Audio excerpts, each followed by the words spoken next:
നമുക്കിന്ന് ഒരു ചക്കയുടെ ഉണ്ടാക്കാം. അതിന് 1 കപ്പ് അരിപ്പൊടി, 1 നുള്ളു ഉപ്പും കൂടി ഇട്ട് ഇളക്കിയിട്ട് അതിലേക്ക് നല്ല തിളച്ച വെള്ളം ഒഴിച്ച് നന്നായിട്ട് കുഴച്ച് നല്ല സോഫ്റ്റ് ഡൗ ആക്കി വെക്കുക. ഇനി ഒരു പാൻ അടുപ്പത്ത് വെച്ച് അതിലേക്ക് 1 ടേബിൾ സ്പൂൺ നെയ്യ് ഒഴിച്ചിട്ട് 1 കപ്പ് തേങ്ങ ചിരകിയതിട്ട് ആ നെയ്ക്കകത്തൊന്ന് മുപ്പിക്കുക. ഇനി അതിലേക്ക് ശർക്കരപ്പാനിയും കൂടെ ചേർത്ത് കൊടുക്കണം. 1/2 കപ്പ് ശർക്കര എടുത്ത് പാനിയാക്കി അതും കൂടെ ചേർത്ത് കൊടുക്കുക. അതൊന്ന് നന്നായിട്ട് തിളച്ച് കുറുകി വരുമ്പം കുറച്ച് ചക്കച്ചുള അരിഞ്ഞ് വേവിച്ച് വെച്ചിട്ടുണ്ട്, കുറഞ്ഞ വെള്ളത്തിൽ ഒന്ന് വേവിച്ച് വെച്ചിട്ടുണ്ട്. അതും കൂടി ഇട്ട് ഇളക്കി അതൊന്ന് വരട്ടിയെടുത്ത് വെക്കണം.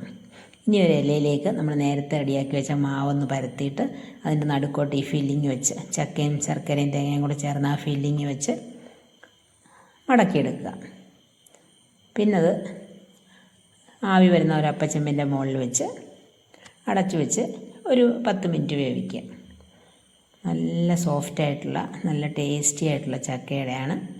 അപ്പോൾ എല്ലാവരും ചക്കയുള്ള സമയത്ത് ട്രൈ ചെയ്ത് നോക്കണം. ഇതെനിക്ക് ഇന്നലെ ഒരു ഫ്രണ്ടിൻ്റെ വീട്ടിൽ നിന്ന് കിട്ടിയ ചെറിയ കഷ്ണം ചക്കയാണ്, അതുകൊണ്ട് ഉണ്ടാക്കി നോക്കിയതാണ്.